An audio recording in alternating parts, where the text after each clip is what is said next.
As I was boarding, the flight attendant approached, whispering, "Feign illness and depart this plane." I dismissed it as a prank, but she reappeared and pleaded, "Please, I implore you." 20 minutes later. You know that gut feeling? That chilling sense of dread that tells you something is terribly wrong, even when everything looks fine on the surface. Well, I felt that with every fiber of my being when a flight attendant, a complete stranger, leaned in and whispered, "Pretend you're sick and get off this plane, sir." My own son and daughter-in-law were just rows ahead, completely oblivious, and in that moment, I knew my life was in unimaginable danger. What the hell happened next? You're about to find out. My name is Francis. For 40 years, I was a history teacher. I loved the smell of old books, the quiet hum of a classroom, the challenge of teaching young minds to dissect the past, to spot patterns, to understand human nature. After retirement, the house felt a little too quiet, a little too empty. So when my son, Christopher, and his wife, Edith, needed a place to stay after Christopher lost his job, I opened my doors. I thought family. But family became roommates. For 8 months, they moved through my home like polite, distant ghosts. We'd exchange civil nods in the kitchen, nothing more. My days were spent grading old history papers, lost in a world of dates and empires. The house was my sanctuary, until one afternoon. I was at my desk, pen hovering over an essay about the Reconstruction, when I heard the front door open downstairs. Then, heavy footsteps on the stairs. My shoulders instinctively tensed. Edith appeared first, her smile as sweet as poison, the kind that always precedes a bad request. Christopher was right behind her, hands jammed deep in his pockets, his eyes glued to my bookshelf, the window, anywhere but my face. "Francis," Edith purred, "we need to talk." I slowly removed my reading glasses, a small, defensive gesture I'd perfected over decades of dealing with difficult students. "About what?" Christopher shifted his weight. "We've been thinking about family. About how we should spend more time together." "Quality time," Edith added, gliding into the room, uninvited and perching on the arm of my reading chair like she already owned it. "Before life gets too busy." Before what exactly? My historian's mind was already flagging inconsistencies. They'd avoided me for months. This sudden togetherness? Suspicious. "Just you know how it is." Edith waved a dismissive hand. "Christopher, tell him about Miami." My son finally met my eyes, and what I saw there was raw desperation, thinly veiled by forced enthusiasm. "Miami, Dad. Remember when we went when I was 12? Let's recreate those memories. A whole week together, fully paid. Our treat." I carefully set down my pen. "You hated that trip. Said it was boring.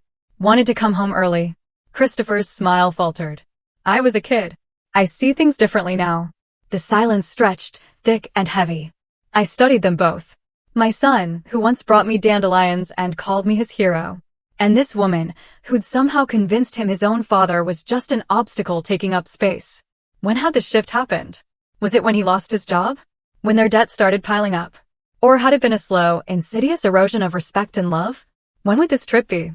I asked. "Next week." Edith's response was too quick, too eager. "Everything's arranged. We just need your yes." That evening, Edith insisted on cooking dinner. Edith, who never cooked. I sat at the dining room table, watching her move through my kitchen with uncomfortable familiarity, opening cabinets, using my dishes. Christopher poured wine with excessive care, his hands trembling slightly when I asked about the trip's timeline.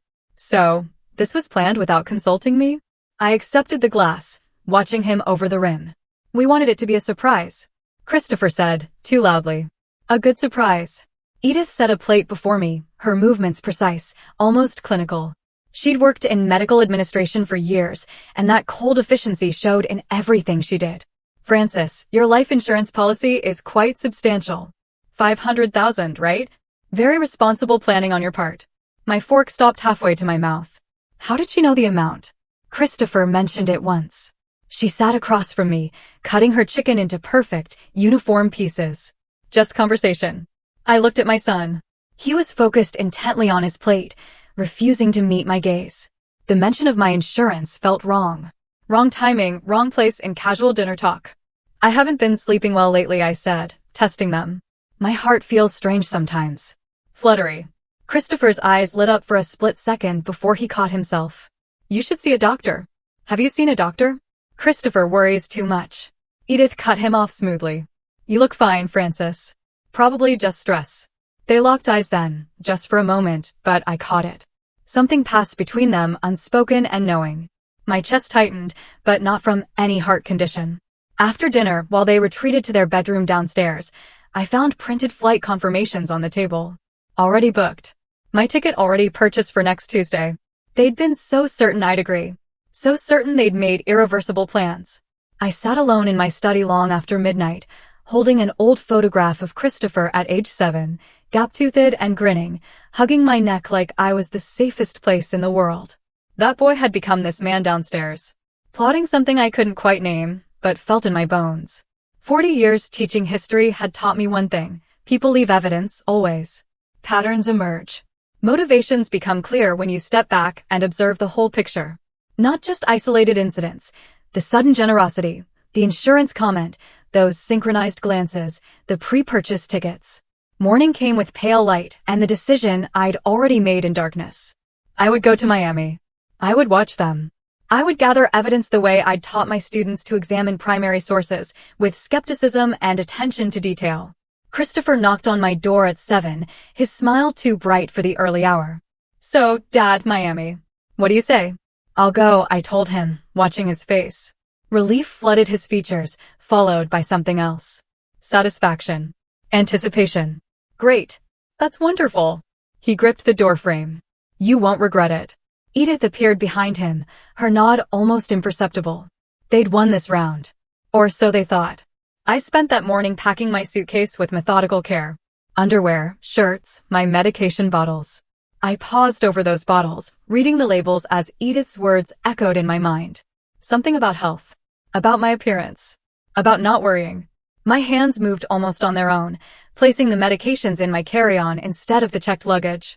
A small act of caution, nothing more. But my training had taught me that survival often depended on small acts. Minor precautions that seemed paranoid until they saved your life. The suitcase closed with a decisive click. Miami awaited. And whatever they had planned, I'd be ready. Christopher's car smelled of stale coffee and synthetic air freshener. I sat in the passenger seat with my suitcase balanced on my lap, because he'd claimed the trunk was too full, though I'd seen it was nearly empty. The weight pressed against my thighs as we merged onto the highway toward Orlando International Airport. Neither of them spoke. Christopher gripped the steering wheel so tightly his knuckles had gone pale. Edith stared out her window, phone in hand, typing rapidly and deleting messages immediately after sending them. I watched her reflection in the side mirror. Her face held that clinical blankness I'd come to recognize as her thinking expression, calculating variables and probabilities. "Excited about Miami, Dad?" Christopher's voice cracked slightly on the last word. Should I be? He missed the implication entirely. Of course. Family time, beaches, relaxation, right? The silence resumed, heavier now. I watched familiar Orlando streets slide past, the strip mall where I'd bought Christopher his first bicycle, the library where I'd spent countless Saturdays, the high school where I'd shaped young minds for 3 decades. Each block increased the pressure in my chest, the sense that I was being carried toward something irreversible. The airport appeared ahead, all concrete and glass and controlled chaos. Christopher parked in short term. Another oddity. We'd be gone a week, yet he chose the most expensive option. Small details, but they accumulated like evidence in a case I was building against my own family. Security arrived too quickly. Edith insisted I go through first. Her hand firm on my shoulder, guiding me forward. I placed my carry-on on the conveyor belt, watching her watch the screen as my belongings passed through. She leaned forward slightly, checking something, then relaxed when the bag emerged on the other side. "See? Easy," she said, but her relief seemed disproportionate to the simple act of airport security. At the gate, Christopher and Edith boarded immediately with Zone 1, while my ticket relegated me to Zone 3. They disappeared down the jetway without looking back, leaving me standing among strangers, my suitcase handle digging into my palm. When my zone was finally called, I walked slowly, aware of the finality of each step. The jetway stretched ahead, that peculiar, liminal space between solid ground and metal tubes suspended in nothing. The aircraft door yawned open, recycled air washing over me, carrying that distinct airplane smell of cleaning chemicals and thousands of previous passengers. I stepped inside, searching for my seat number when a flight attendant approached. Her name tag read Mildred, and her face held professional pleasantness until she leaned close, pretending to check my boarding pass. "Pretend you're feeling ill and leave this aircraft." The words came out as an urgent whisper, her breath warm against my ear. I froze, hand tightening on my carry-on. "Excuse me? I don't understand." But she'd already moved away, tending to overhead bins and smiling at other passengers. I stood in the aisle, confused, looking between her retreating form and Christopher and Edith in their seats 3 rows ahead. They hadn't noticed the exchange, too focused on their phones. Was this a joke? Some bizarre safety protocol? I took another step toward my row when Mildred returned, her professional mask cracking. Her hands trembled as she touched my elbow. "Sir, I'm begging you. You need to get off this plane. Now." I looked into her eyes then and saw genuine terror. Not concern. Not confusion. Terror. The kind that comes from knowing something specific and horrible. My decades of reading students' faces, of distinguishing truth from lies, kicked in. This woman was serious. "You're serious?" I said quietly. "I've never been more serious in my life." Her fingers dug into my sleeve. "Please trust me." "Dad? Everything okay?" Christopher's voice carried down the aisle, sharp with something that wasn't quite concern.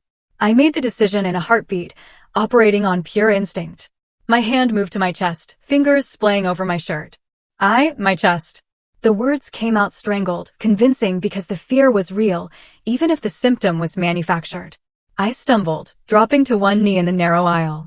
The performance came naturally, aided by the genuine terror coursing through my veins. Immediate reaction. Flight crew surrounded me, voices overlapping in professional crisis mode. "Sir, can you breathe? Sir, stay with us." Hands under my arms, lifting, supporting. A wheelchair was called. I let them help me, but kept my eyes sharp, observant. The sick old man act didn't extend to my awareness. Through the commotion, I caught Christopher and Edith's faces. That's what I remember most clearly. Not concern, not worry, but disappointment. Pure, undisguised disappointment, before their masks slammed back into place, and they performed concern for the audience around them. Christopher stood from his seat, the movement aggressive before he softened it, making himself the worried son. "Dad, what's wrong? Should we come with you?" No, stay seated, everyone." A crew member blocked the aisle. "We'll take care of him. Medical personnel are standing by." As they wheeled me backward down the jetway, I heard Edith's voice, low and meant only for Christopher, but carrying just enough in the quiet after crisis. "This ruins everything." Christopher's hissed response. "Not here. Not now." The wheelchair carried me back through the jetway, back into the terminal, back to solid ground. My phone buzzed in my pocket as they settled me in the medical area. A text from Christopher. "Dad, hope you feel better. We'll call when we land." I watched through the window as the aircraft pushed back from the gate, as it began its slow taxi toward the runway. Christopher and Edith were aboard that plane, growing smaller and more distant with each passing second. The physical separation felt absolute, like I'd crossed some invisible threshold and could never return to the innocence of not knowing. The plane disappeared from view, just another metal speck against blue sky. "Mr. Wilson?" I turned. Mildred stood there, still in her uniform, but off-duty now, her face pale and drawn.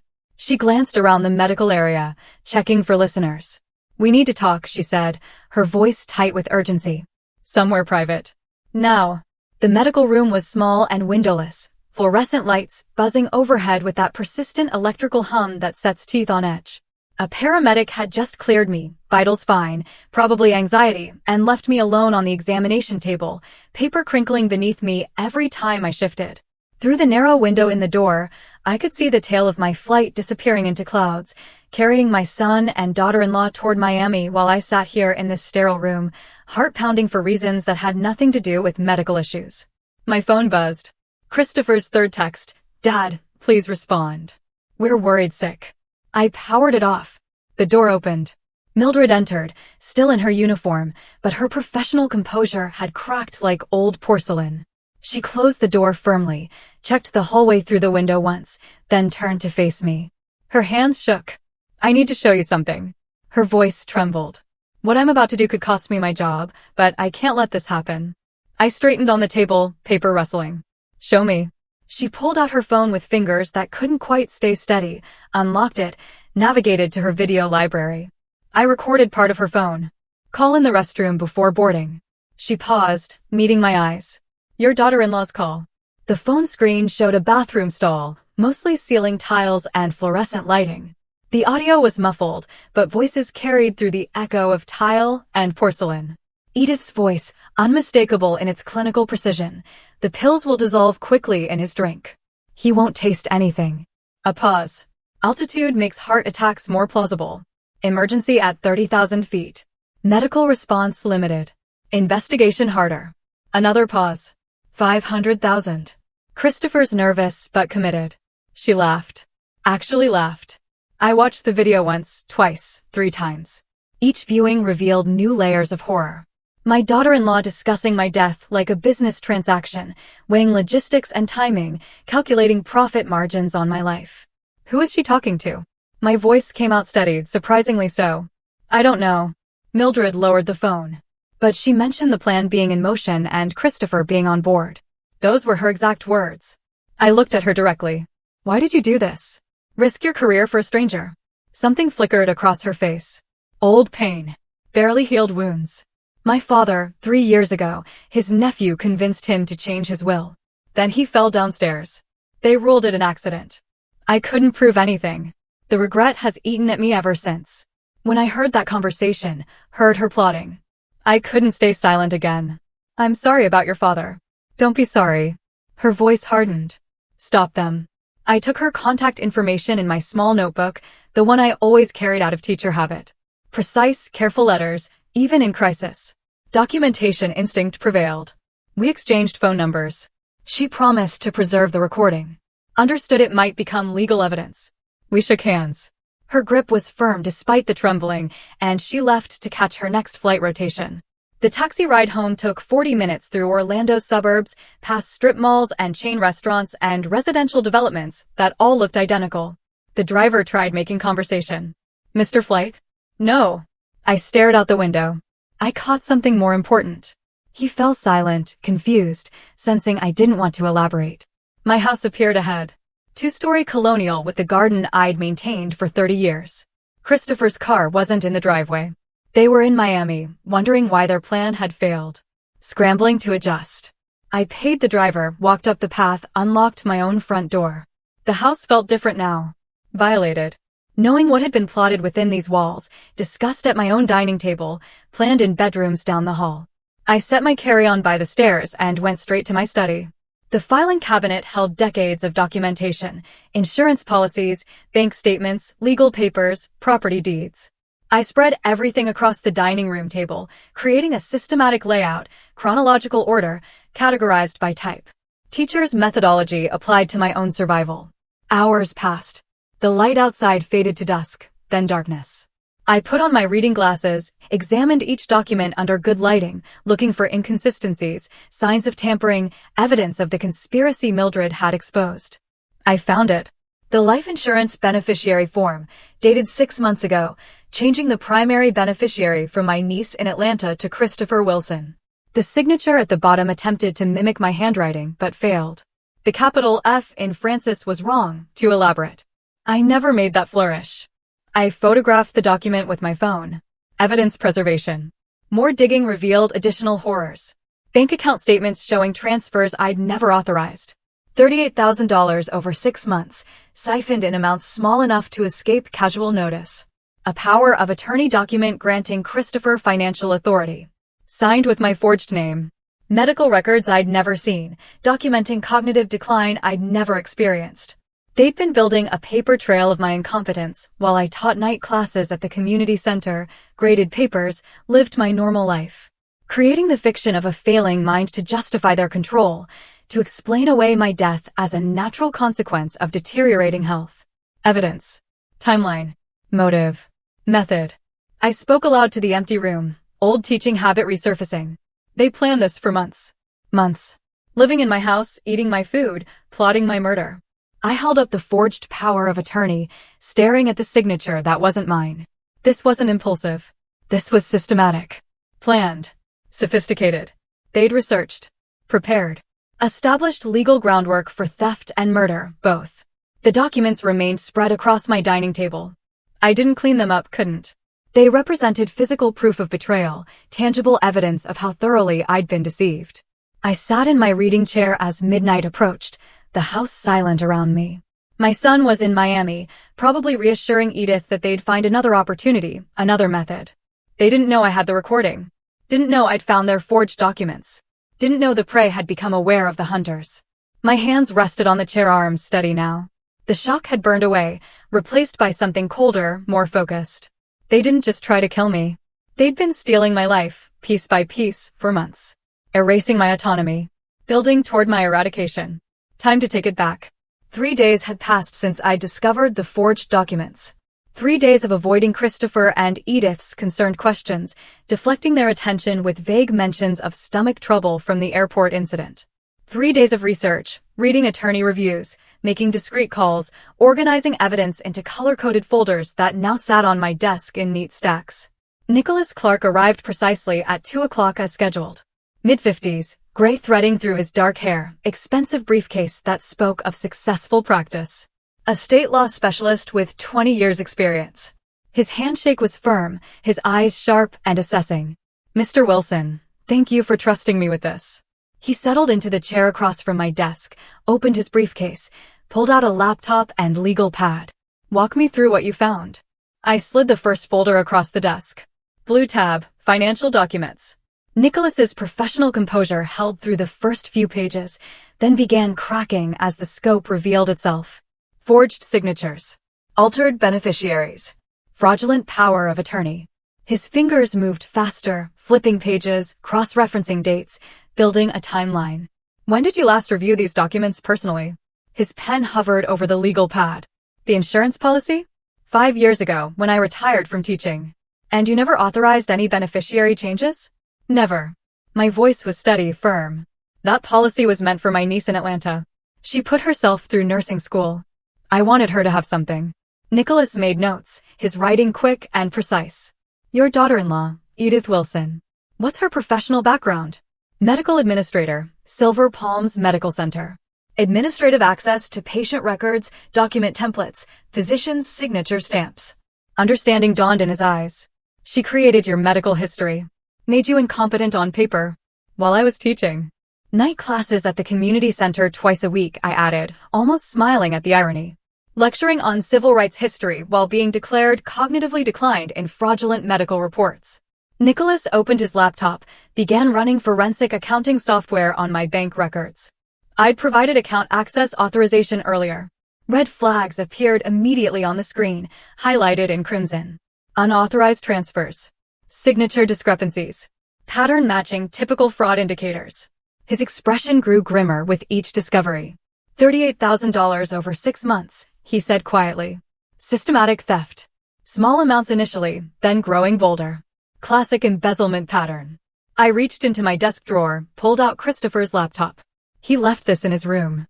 I know his passwords. Set up the computer for him years ago. He never changed them. Nicholas glanced up, something flickering in his expression. Understanding, perhaps, of the ethical line I'd crossed. But he took the laptop, connected an external drive, began data recovery procedures. Within minutes, deleted emails resurrected themselves on the screen. The conspiracy unfolded in digital form. Email chains between Christopher and someone calling himself a medical consultant. Discussion of substances causing heart failure. Untraceable in a standard autopsy. Particularly effective at high altitude. Price negotiated. $10,000 for consultation and supply. Meeting arranged at a parking garage in downtown Orlando. Nicholas's jaw tightened as he read. "This is a murder contract. Your son negotiated your death like he was buying a used car." The words should have hurt more than they did.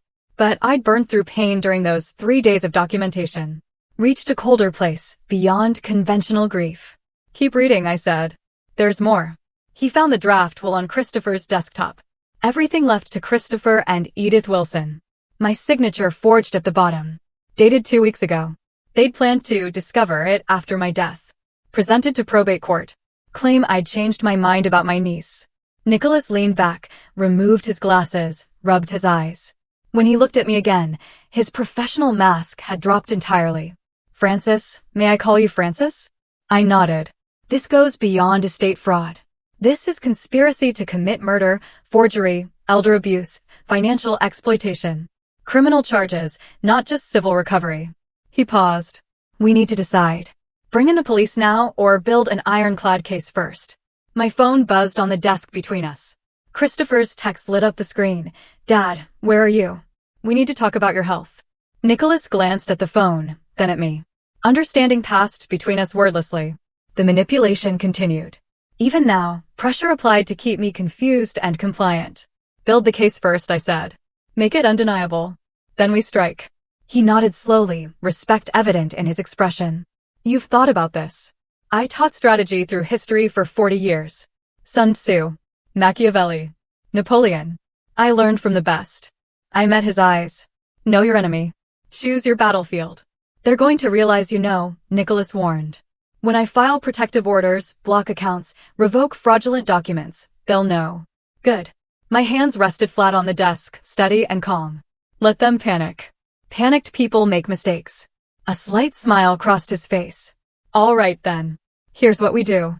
He spent the next hour outlining strategy, calls to contacts, a document examiner for signature analysis, a forensic accountant for a detailed audit, a private investigator for background on the medical consultant. He photographed evidence with a high-resolution camera, created digital backups, uploaded everything to encrypted cloud storage. 3 evidence packets, he explained, printing documents and organizing them into folders. 1 for eventual police involvement, 1 for civil proceedings, 1 for you to keep secure offsite. Safe deposit box, not your house. I nodded, absorbing everything. Student mode engaged, learning the machinery of legal warfare. As afternoon faded toward evening, Nicholas gathered his materials, packed his briefcase with methodical care. At my study door, he paused and turned back. Francis, 1 question. When this is over, what do you want? Justice or revenge? I didn't hesitate. I want them to understand what they've done. I want consequences that last. He considered this, then nodded. Don't change anything yet. Act normal. I'll handle protective orders, account freezes through legal channels. Give me 1 week. After he left, I sat in the darkening study, listening to the house settle around me. My phone buzzed again. Christopher, Dad, dinner tonight? We need to talk about your future. I stared at the text, then typed my response. Yes, we need to talk about the future. The double meaning was clear to me, opaque to him. The hunter had become the hunted, though he didn't know it yet. I pressed send. 1 week had passed since Nicholas Clark left my study with his briefcase full of evidence and his timeline for legal strikes. 7 days of performance, of playing the confused old man while executing strategy with the precision I'd once applied to lesson planning. I sat at my breakfast table, coffee growing cold in its mug, watching Christopher and Edith through the kitchen doorway. They'd just returned from work, Christopher's tie loosened, Edith's professional mask firmly in place.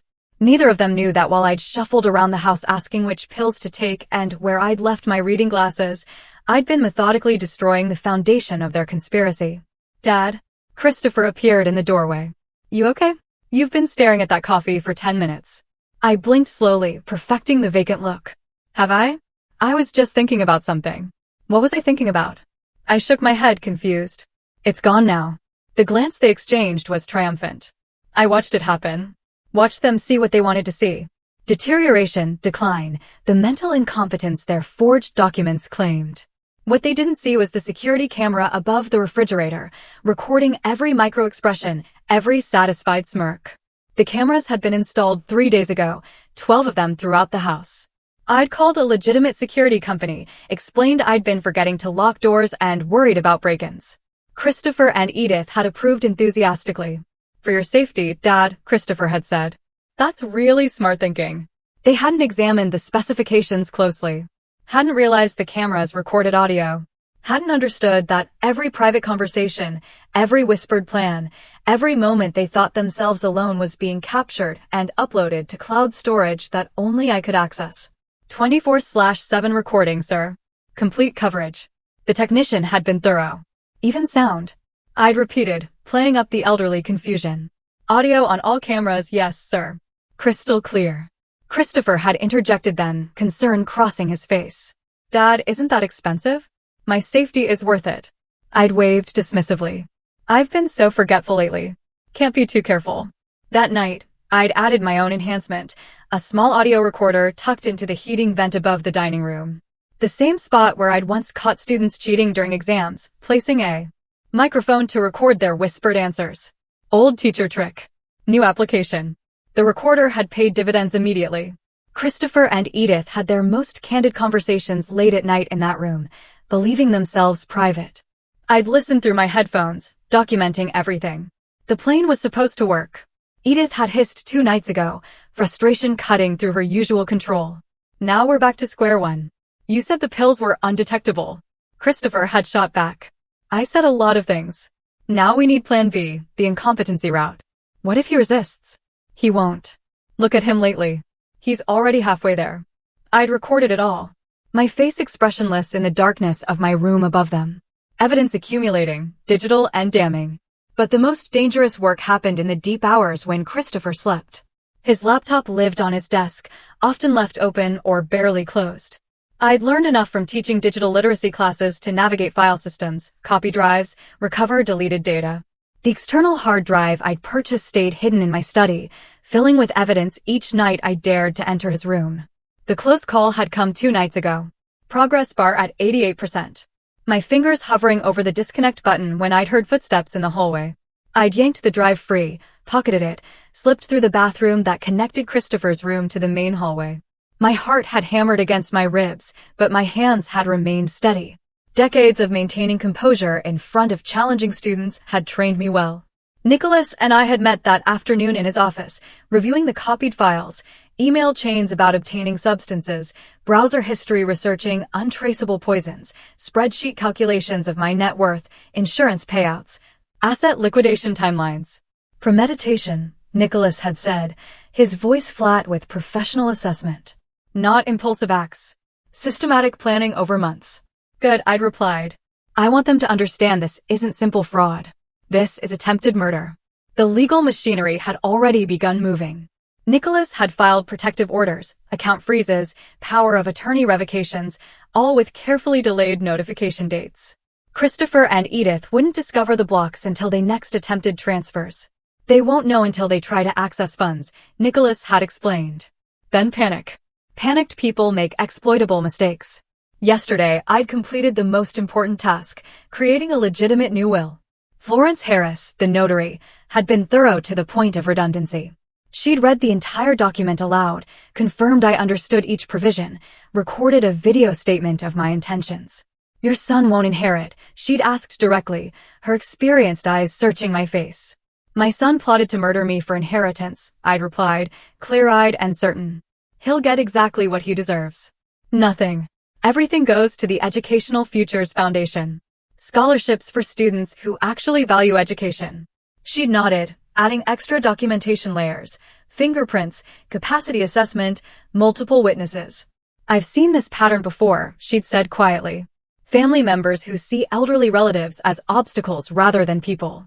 Now, sitting at my breakfast table, performing confusion over which pills to take, I felt the trap tightening around them. Edith approached, her voice dripping false concern. The blue pills, Francis, for your heart. Here, let me help. Thank you, dear. I accepted the pills gratefully, swallowed them while she watched. I don't know what I'd do without you both. The camera above us recorded her satisfied expression, Christopher's approving nod from the doorway.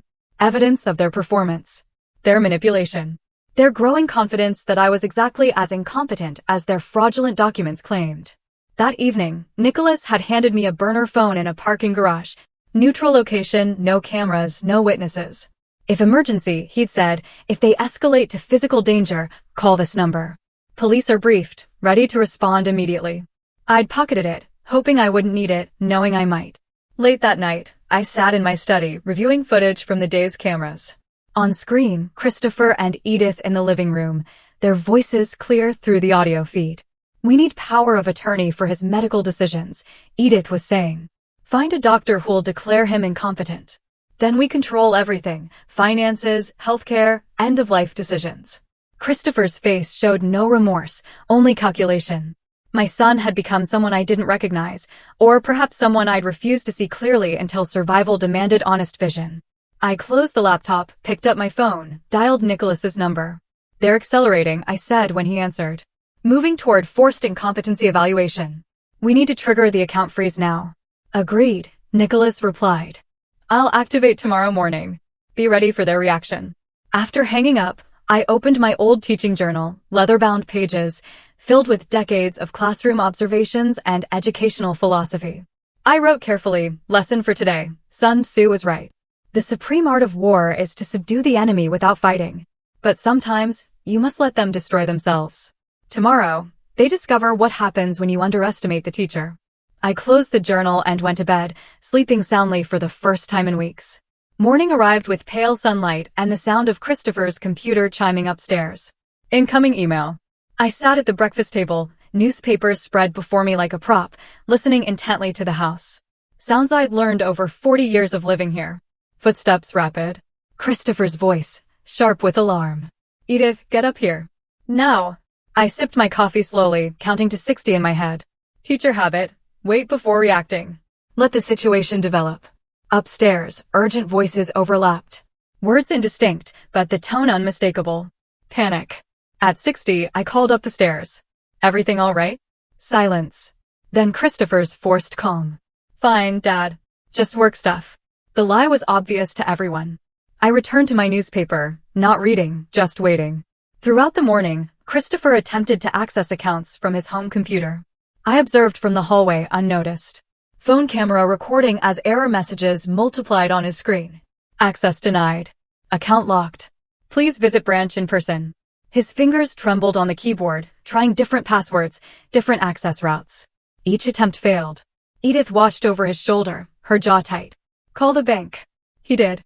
I heard his side of the conversation, increasingly desperate explanations about power of attorney, account management agreements, legal authorization. The bank's response must have been unequivocal, because Christopher's face went ashen. They say the account holder must appear in person, he said flatly. All third-party authorizations suspended pending fraud investigation. For lunch, I made sandwiches. Unusual behavior that neither commented on, too absorbed in their crisis. They ate mechanically, phones out, texting people I couldn't identify. Lawyers, probably, or the mysterious medical consultant from the email chains I'd copied. Dinner, I decided, required something special. I spent the afternoon in the kitchen, preparing pot roast the way I'd learned decades ago. Muscle memory from years of cooking for myself after retirement, from the life I'd built that they intended to erase for profit. When they arrived home that evening, I heard them whispering urgently in the hallway before entering. I called them to the table, served food with practiced ease. The domesticity made the conversation more surreal. Strange thing happened today, I said conversationally, cutting meat into precise pieces. Bank called about unusual activity on my accounts. Apparently, someone's been making unauthorized transfers. I looked up, met their eyes. I asked them to investigate thoroughly. Christopher choked slightly on his water. Edith's fork paused midair, trembling almost imperceptibly before she forced herself to continue eating. Dad, Christopher began. About that. If you were just helping me manage money, like you said, I interrupted gently. The bank will sort it out unless. I let the pause extend. There's something you need to tell me. Edith's mask slipped, her voice sharpened. Professional control cracking at the edges. Francis, you're clearly confused about your finances. This is exactly why you need our help. Why you need oversight. Oversight. I repeated the word slowly. Interesting choice. Legal oversight. She pushed harder. Medical oversight, for your own protection. Protection from what? I asked mildly. From whom? The silence that followed was its own answer. Christopher stared at his plate. Edith's knuckles whitened around her fork. My phone rang. Nicholas's plan. I answered, keeping my expression neutral. Oh, the bank. Yes, I'll come by tomorrow. Investigation, of course. Whatever is needed to protect my accounts. I watched their faces drain of color as I spoke. Unauthorized access is a serious matter. I appreciate them taking it seriously. After dinner, Christopher approached as I washed dishes. Dad, about tomorrow. Maybe I should go with you? Help explain the account management we've been doing. I smiled gently, drawing a plate with methodical care. That's thoughtful, but I should handle my own finances. I'm not incompetent yet. The word hung in the air. Incompetent. Christopher froze, searching my face. Had I emphasized it deliberately? Did I know about their plans? How much did I understand? I turned back to the dishes, leaving him suspended in uncertainty. Late that night, I lay awake in my bedroom, phone on the nightstand, displaying the security feed. Christopher and Edith sat in the living room below, their argument clear through the audio. "This is your fault." Edith's voice cut like surgical steel. "Your sloppy forgeries. Your weak stomach for the original plan." "The power of attorney was perfect," Christopher started. "Obviously not, since we're locked out of everything." She stood, pacing. The camera followed her movement. "We moved to Plan B immediately. Incompetency evaluation. I know people at Silver Palms who need money, who owe favors. We get him declared unfit. Become his guardians. Control everything, including whether this investigation continues. What doctor would cooperate? Not cooperate, interpret findings favorably. There's a difference." Her voice dropped, became calculating. "I'll arrange it tomorrow." I recorded everything. Timestamps preserved. Evidence accumulating like compound interest. Slow at first, then exponentially damning. Morning brought the promised phone call. Dr. Morrison claimed to be my family physician, which was interesting since I didn't have a family physician. I used the walk-in clinic near the library for occasional needs. "Routine cognitive assessment," the pleasant voice explained. "Just a standard evaluation this afternoon at 2. Of course, I agreed warmly. I appreciate the thorough care. After hanging up, I immediately called Nicholas. "They're moving. Medical evaluation to declare incompetency. Dr. Morrison, supposedly my physician." "Morrison." A pause while he checked. "No medical license in Florida under that name. It's fake." "So, they're using a fake doctor to declare me incompetent. Attempted fraud on top of everything else." Nicholas's voice held grim satisfaction. "Francis, keep the appointment. Record everything. I've arranged an independent psychiatric evaluation for you tomorrow morning. Dr. Patricia Chin, 30 years experience, impeccable credentials. Their fake diagnosis versus a real professional assessment will destroy them in court." That afternoon, I drove to the address provided. A shared medical building, multiple practices. I checked the directory in the lobby. No Dr. Morrison listed. The office number given led to a small suite with temporary signage, the kind you can print and tape up overnight. I sat in my car for a moment. Phone recording device active in my shirt pocket. Nicholas had texted, "Police on standby. Have confidence." I responded, "Everything ready. Let's see how far they'll go." For 40 years, I'd taught students to distinguish truth from manipulation, evidence from assumption, reality from performance. Today, I got to demonstrate those lessons in real time. Christopher and Edith had arranged this test, thinking I'd fail. They had no idea I'd been preparing my entire professional life for exactly this kind of challenge. I opened the car door and walked toward the building, steady and certain. Dr. Patricia Chen's office smelled of leather furniture and subtle lavender.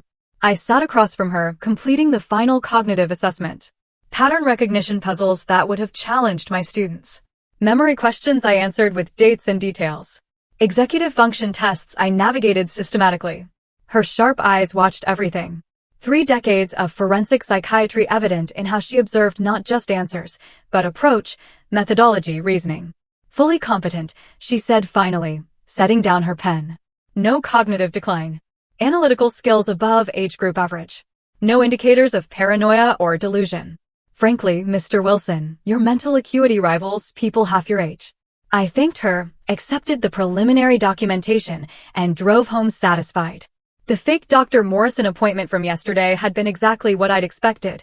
Shabby office with temporary signage, someone claiming credentials they didn't possess, questions designed to create an appearance of incompetency regardless of answers.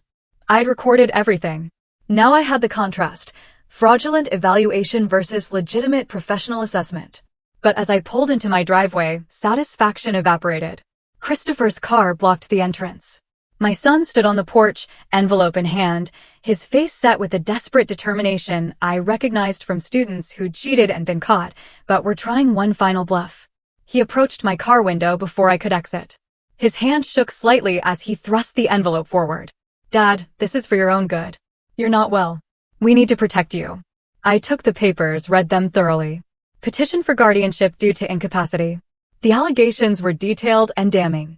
Paranoid delusions regarding family members. Progressive memory loss.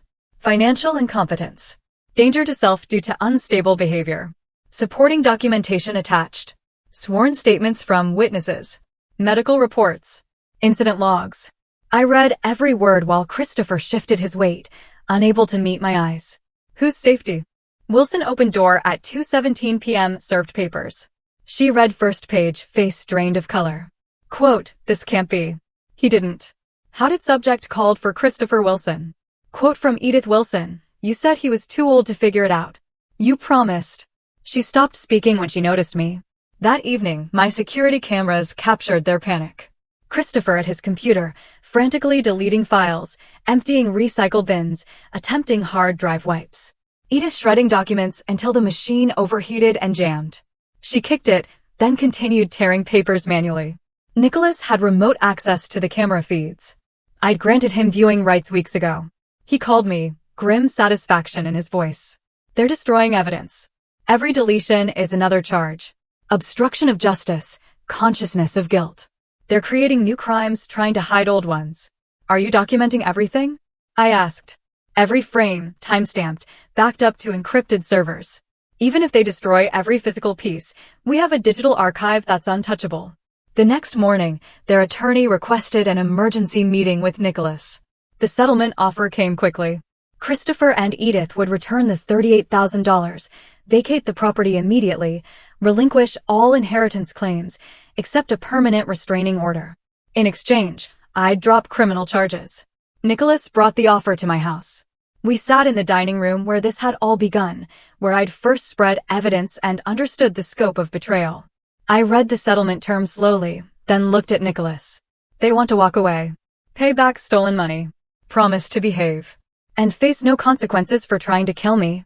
That's the offer. I tore the paper in half, then quarters, then smaller pieces. Let them fall onto the table like snow. They tried to murder me, James. Not steal from me.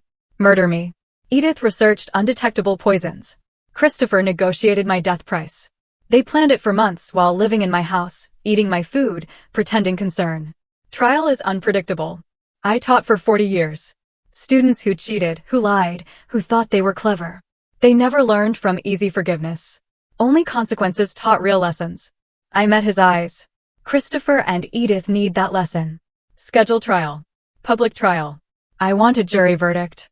I want public record. I want justice, not convenience. Nicholas collected the torn pieces, added them to an evidence file, documentation of settlement rejection, proof. I wanted full accountability. Mildred called that evening after learning about the trial. "I heard you're using my recording, that you're taking them to court. Your evidence is central." I confirmed. "Are you comfortable testifying publicly?" "Absolutely." Her voice was firm, certain. "What they tried to do, my father didn't get justice. Maybe through your case, his memory gets some. I'll testify. I'll tell everything I heard. Thank you. You saved my life. Now, help me save others from them." Over the following days, Christopher's world unraveled visibly. His gambling debts became public as bookmakers filed their own claims. Collection agencies called constantly. I heard the phones through the walls, through the house I knew intimately. Edith and Christopher's arguments grew more vicious, blame shifting constantly. The prosecutor's office assigned the case to their senior team. Nicholas relayed their assessment, one of the clearest elder abuse cases they had seen. Evidence overwhelming. Conviction highly probable. Trial dates set for late August. I stood in my study that evening, looking at the wall where I'd created a visual timeline of the conspiracy. Photos, documents, dates connected by string. Months of evidence displayed, patterns clear, guilt undeniable. I removed one photo from the board. An old picture of Christopher at 8 years old. Smiling, gap-toothed, innocent. The boy who'd once called me his hero, who'd brought me dandelions and construction paper cards on Father's Day. I held that photo, allowed myself one moment of grief for the son who could have been, should have been, never was. Then I placed it in my desk drawer and closed it firmly. "I raised you better than this," I said to the empty room. "You chose differently. Now we both live with consequences." I turned off the study light, walked out. Tomorrow brought preparation for trial. Tonight, I allowed myself to mourn the relationship that had died long before the murder plot began. The boy in that photo was gone. The man who tried to kill me would face justice. 3 weeks had passed since I rejected their settlement offer. The house felt different now, lighter, cleaner, like pressure released from a sealed container. Christopher and Edith had moved out 2 days ago, following a formal eviction order. I walked through spaces they had occupied, noting what they'd left behind in their hasty departure. Unpaid bills scattered across the bedroom floor. Broken picture frames. Clothing abandoned in closets. Christopher's childhood baseball trophy, ironically awarded for sportsmanship. Edith's medical textbooks, tools of a profession she'd lost.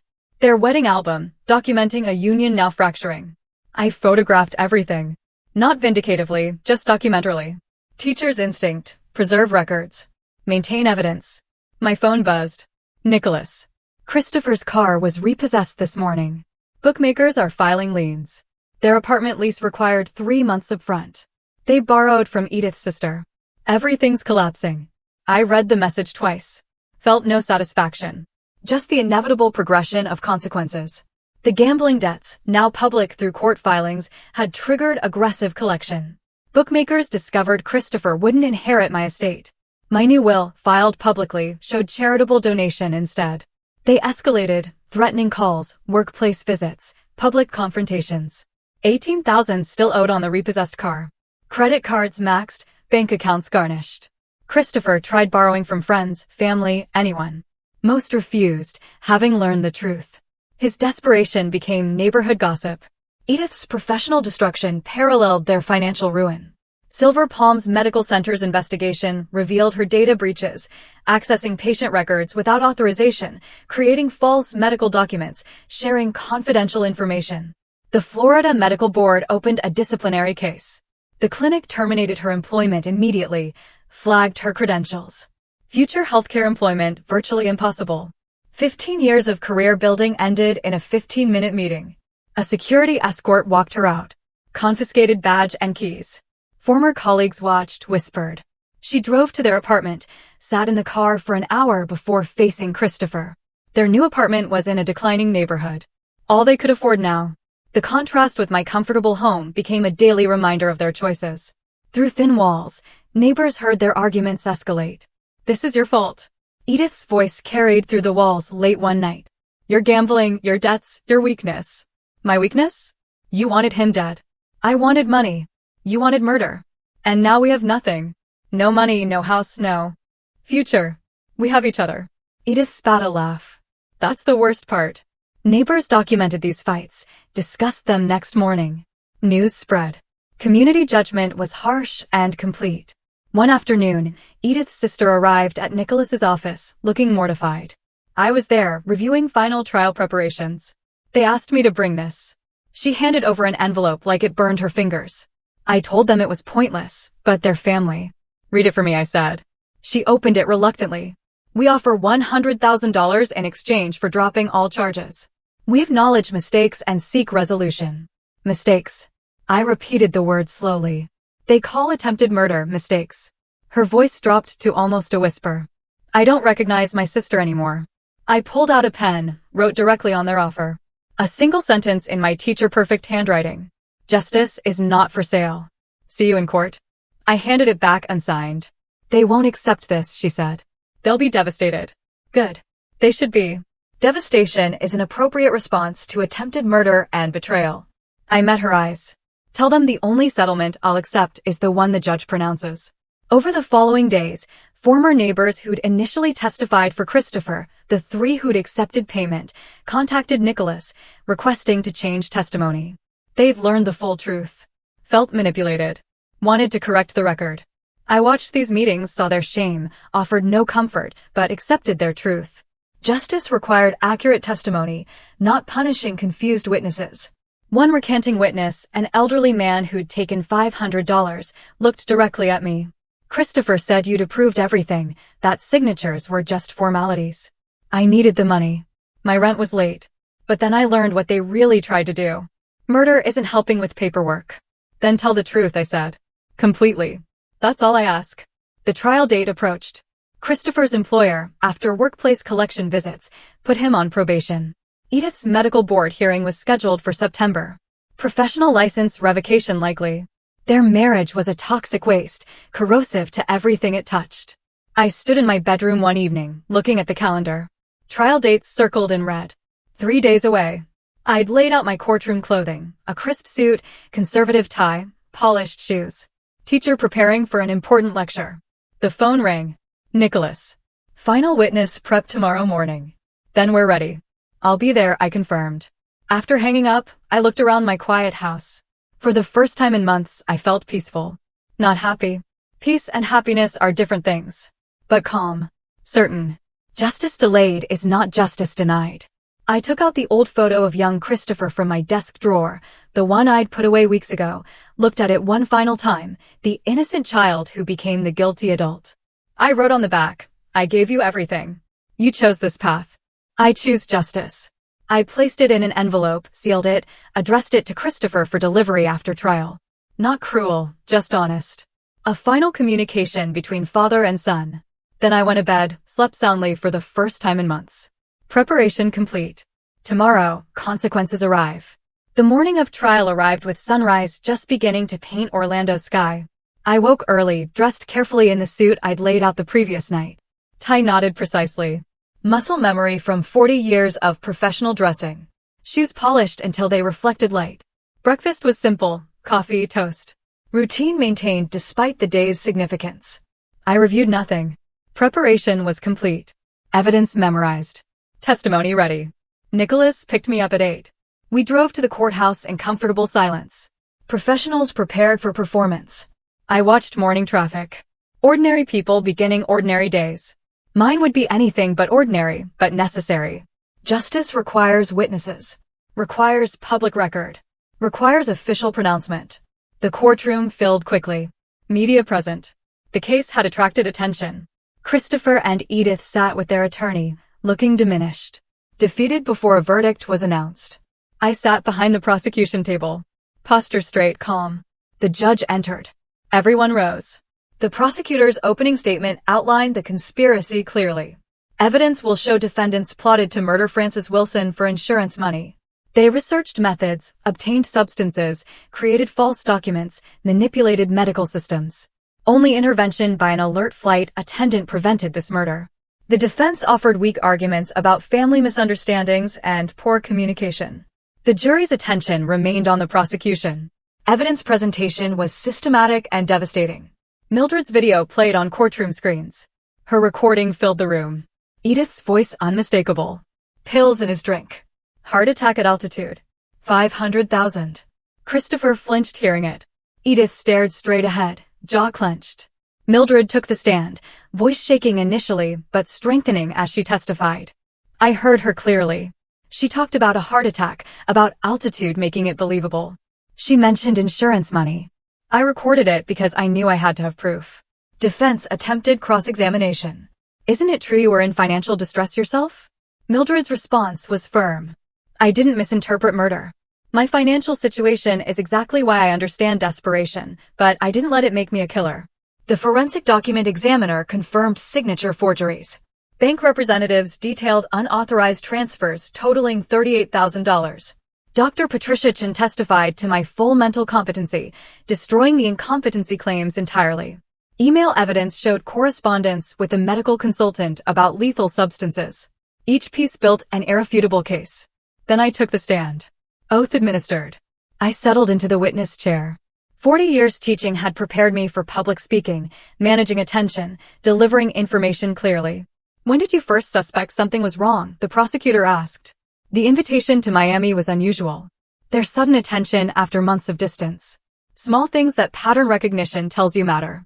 What did you do?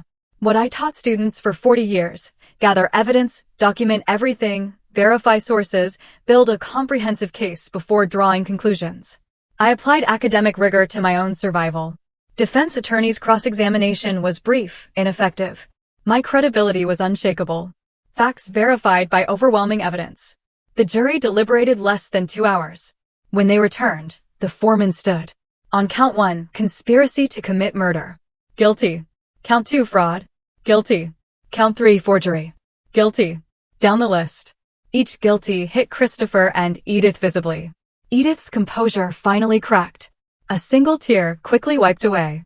Christopher dropped his head into his hands. Sentencing phase arrived.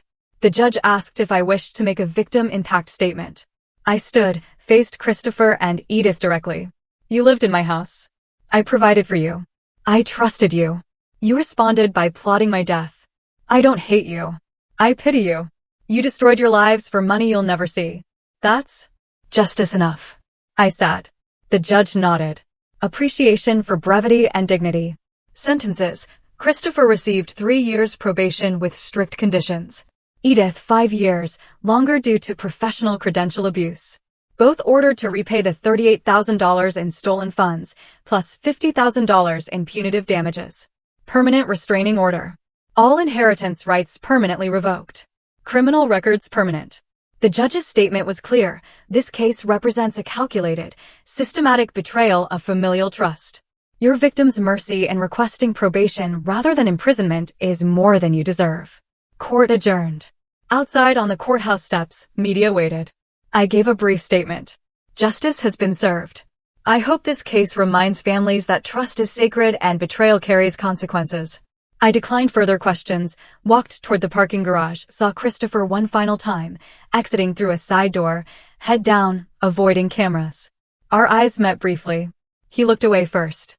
I felt nothing. Not anger. Not satisfaction. Not even sadness anymore. Just completion. Chapter closed. Nicholas drove me home. We rode in silence, comfortable and complete.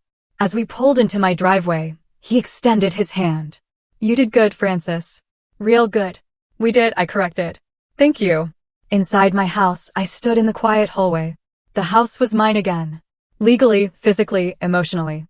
I walked to my study, saw the timeline board I'd created weeks ago, covered with evidence, documentation.